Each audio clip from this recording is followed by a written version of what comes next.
இன்றைய நாளில் கவனம் ஈர்த்த செய்திகளை பார்க்கலாம். ராமநாதபுரம் மாவட்டத்தில் ஊரே காலியாகிவிட்ட போதும் பிறந்த மண்ணின் மீதான பாசத்தில் சொந்த ஊரிலேயே வசித்து வருகிறார் பாசக்காரர் ஒருவர். ஊரே காலியான பின்னணியை பார்க்கலாம். இவ்வளவு காலம் வாழ்ந்து நீ சாகத்து வரைக்கும் இந்த மண்ணை விட்டு போகக்கூடாது அப்படின்னு ஒரே எப்படி செத்தாலும் பரவாயில்ல, இந்த மண்ணிலேயே தான் சாகணும்.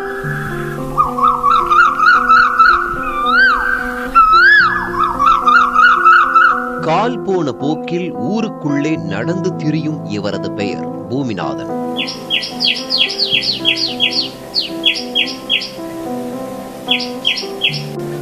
பெயருக்கு ஏற்றாற் போலவே பிறந்த பூமியின் மீது அத்தனை காதல் இவருக்கு. உடன் வசித்த அனைவரும் ஊரை விட்டே காலி செய்து வெளியூரில் போய் செட்டிலாகிவிட பிறந்த மண்ணில் இருப்பதே சொர்க்கம் என்கிறார் பூமிநாதன்.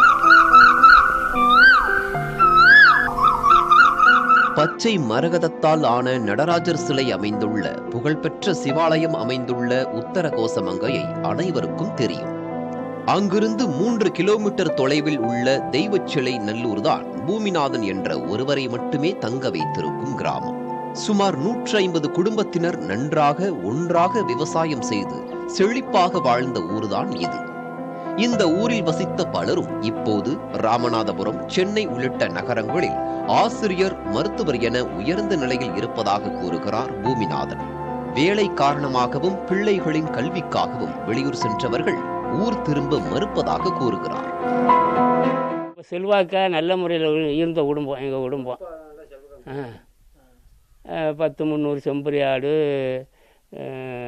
10-100 மாடு, 5 பேர் சம்பளத்துக்கு இருந்த ஆளுக்கு, பல லட்ச ரூபா வரவு செலவு நடத்தின ஆளுக்கு, 10-27 ஏக்கர் நஞ்ச நிலத்துக்கு சொந்தக்காரங்க.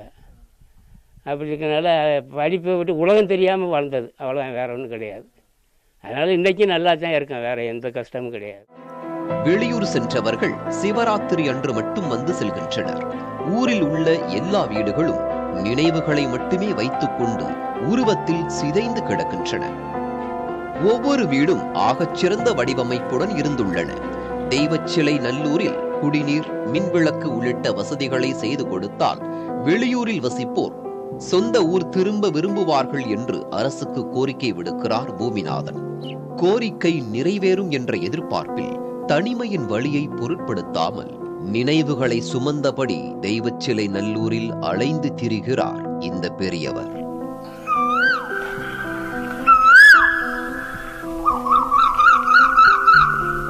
புதிய தலைமுறைக்காக ராமநாதபுரம் செய்தியாளர் ஆனந்தன்.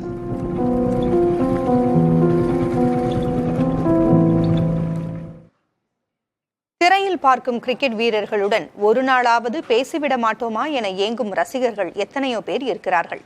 இந்நிலையில் செல்போன் எண்ணால் ஏற்பட்ட குழப்பத்தால் யாரென்றே தெரியாமல் கோலி, டி வில்லியர்ஸ் ஆகியோரோடு உரையாடுகிறார் ரசிகர் ஒருவர். என்ன நடந்தது என்று பார்க்கலாம்.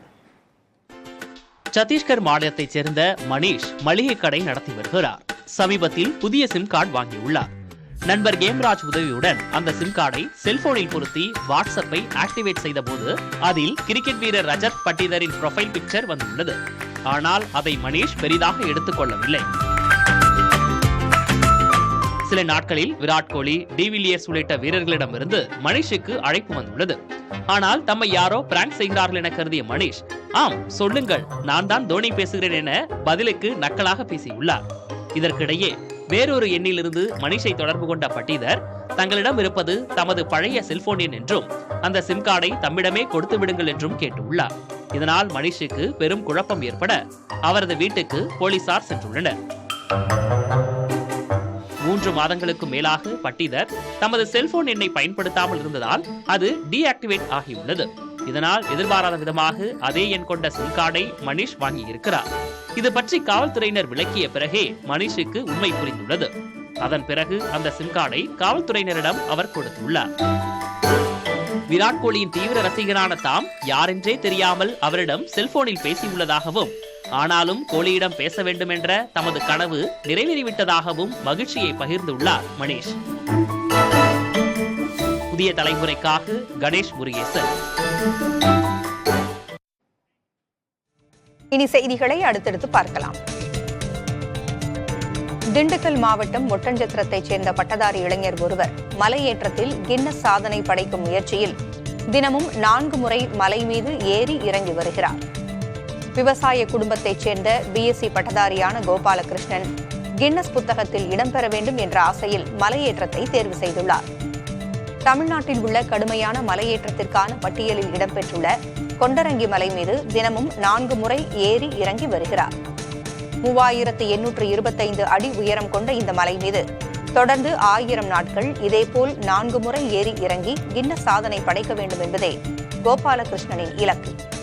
முறையான பயிற்சியுடன் தொடங்கிய இந்த முயற்சியில் கொண்டரங்கி மலை மீது ஏறுவதற்கு 20 நிமிடங்களுக்கும் இறங்குவதற்கு 10 நிமிடங்களுக்கும் எடுத்துக்கொள்கிறார் கோபாலகிருஷ்ணன். தினமும் மலை ஏறுவதையும் இறங்குவதையும் தனது இன்ஸ்டாகிராம் பக்கத்தில் நேரலை செய்கிறார். காற்று, மழை, வெயில் என எல்லா நேரத்திலும் தாம் மேற்கொள்ளும் இந்த முயற்சியை ஊக்குவித்து அரசு அங்கீகரிக்க வேண்டும் என்று கோபாலகிருஷ்ணன் கோரிக்கை விடுத்துள்ளார். நிறைய டைம் கீழே விழுந்திருக்கேன் நான். ஸோ அதெல்லாம் தாண்டி தான் பார்த்தீங்கன்னா ஒவ்வொரு நாளும் பண்ணிட்டு இருக்கிறேன் நான். காலில் பார்த்தீங்கன்னா பாறை வெட்டு காயங்கள் எல்லாமே இருக்குது. ஸோ எல்லாத்தையும் கடந்து தான் பார்த்தீங்கன்னா இவ்வளோ நாள் வந்திருக்கேன் நான்.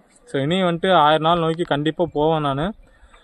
ஸோ இன்னும் அரசு சார்பில் ஒரு அங்கீகாரம் கிடைச்சா இன்னும் நம்ம பண்ணுறதுக்கு பார்த்தீங்கன்னா ஒரு ஹெல்ப்பாக இருக்கும். நாட்டின் பல்வேறு மாநிலங்களில் பெய்த பருவம் தவறிய மழை ஏசி நிறுவனங்களின் விற்பனையை பாதித்துள்ளது. மார்ச் முதல் ஜூன் வரையிலான காலாண்டில் ஏசி விற்பனை 13 முதல் 34% வரை குறைந்ததாக நிறுவனங்கள் தெரிவித்துள்ளன.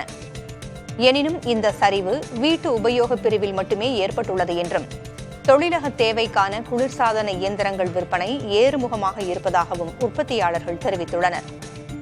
கடந்த ஆண்டு கோடை காலத்தில் விற்பனை அமோகமாக இருந்ததாகவும் ஆனால் இந்த ஆண்டு விற்பனை குறைவே என்றும் அவர்கள் கூறியுள்ளனர்.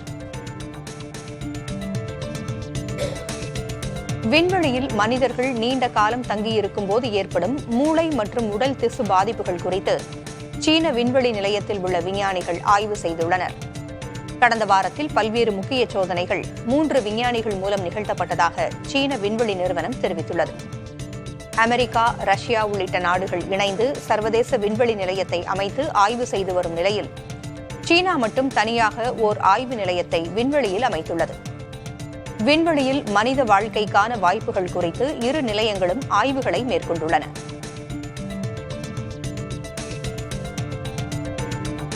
தென் அமெரிக்க நாடான கொலம்பியாவில் வருடாந்திர மலர் திருவிழாவிற்கான ஏற்பாடுகள் முழுவீச்சில் நடைபெற்று வருகின்றன.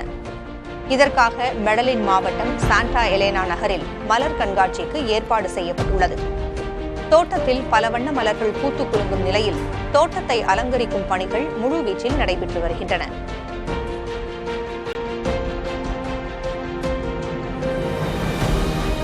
அடுத்த 2 நாட்களுக்கு நகரின் பிரதான சாலைகள் வழியாக அலங்கார ஊர்திகளின் பிரம்மாண்ட அணிவகுப்பு நடைபெறவுள்ளது.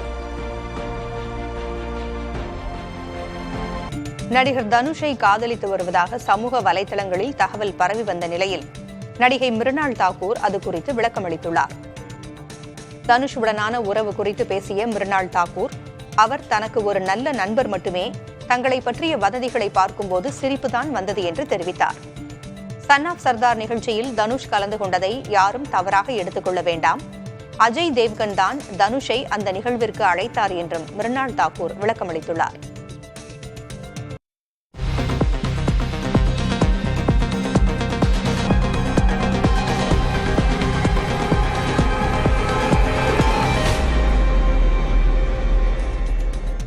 இன்றைய நாளில் கவனம் ஈர்த்த செய்திகளை பார்க்கலாம்.